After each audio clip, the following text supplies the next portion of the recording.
అబ్బో ఇక్కడ కేజీ చీరలు కొంటే అర కేజీ చీరలు ఫ్రీ అంట. మంగళ్య షాపింగ్ మాల్ కేజీల్లో సేల్, టన్నుల్లో ఆనందం. తెలుగు రాష్ట్రాల్లో వర్షాలు కురుస్తున్న అన్ని ప్రధాన జలాశయాలు ఒకేలా నిండలేదు.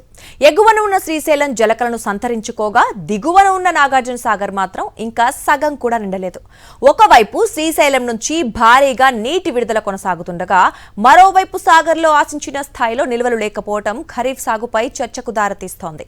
ఈ ఏడాది వర్షాలు కురుస్తున్నప్పటికీ ప్రధాన రిజర్వాయర్లలో నీటి నిల్వలు గత ఏడాది స్థాయికి చేరుకోలేదు.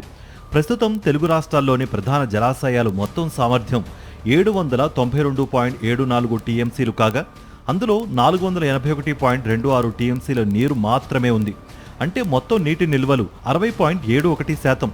గత ఏడాది ఇదే రోజున 661.70 టీఎంసీల నీరు ఉండగా ఈసారి దాదాపు 180 టీఎంసీలకు పైగా తక్కువ నీరు నమోదైంది. కృష్ణానదిపై అతిపెద్ద జలాశయాలైన శ్రీశైలం ప్రాజెక్టులో మాత్రం జలకళ కనిపిస్తోంది. మొత్తం 215.81 టీఎంసీల సామర్థ్యానికి గాను 181.45 టీఎంసీల నీరు నిల్వగా ఉంది. అంటే ప్రాజెక్టు 84% నిండిపోయింది. ఎగువ ప్రాంతాల నుంచి భారీగా వరద నీరు వస్తుండటంతో శ్రీశైలం నీటి మట్టం నిలకడగా పెరుగుతోంది. అయితే శ్రీశైలం కింద ఉన్న నాగార్జున సాగర్ పరిస్థితి మాత్రం పూర్తిగా భిన్నంగా ఉంది.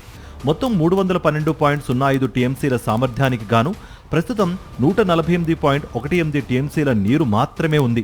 అంటే ప్రాజెక్ట్ సగానికి కూడా నిండలేదు. ప్రస్తుతం నిల్వలు 47.49% మాత్రమే ఉండడంతో సాగునీటి అవసరాలకు మరింత నీటి ప్రవాహం అవసరమని అధికారులు భావిస్తున్నారు. కృష్ణా బేసిన్లోని ఇతర ప్రాజెక్టుల్లో కూడా మంచి నిల్వలు నమోదవుతున్నాయి. తుంగభద్రలో 82.60 టీఎంసీలు నీరు ఉండగా అది మొత్తం సామర్థ్యంలో 78%. జూరాల ప్రాజెక్ట్ దాదాపు పూర్తిగా నిండిపోయి 95.55% నిల్వలను నమోదు చేసింది.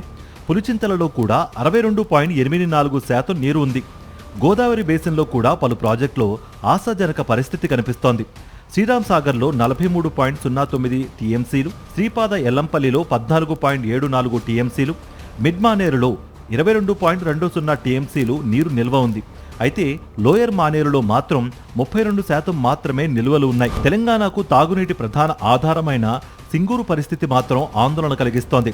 మొత్తం 29.91 టీఎంసీల సామర్థ్యానికి గాను కేవలం 4.24 టీఎంసీల నీరు మాత్రమే ఉంది. అంటే నిల్వలు 14% మాత్రమే. మరోవైపు నిజాం సాగర్లో 67% నీరు ఉండగా కడెం ప్రాజెక్ట్ పూర్తి స్థాయిలో నిండిపోయింది.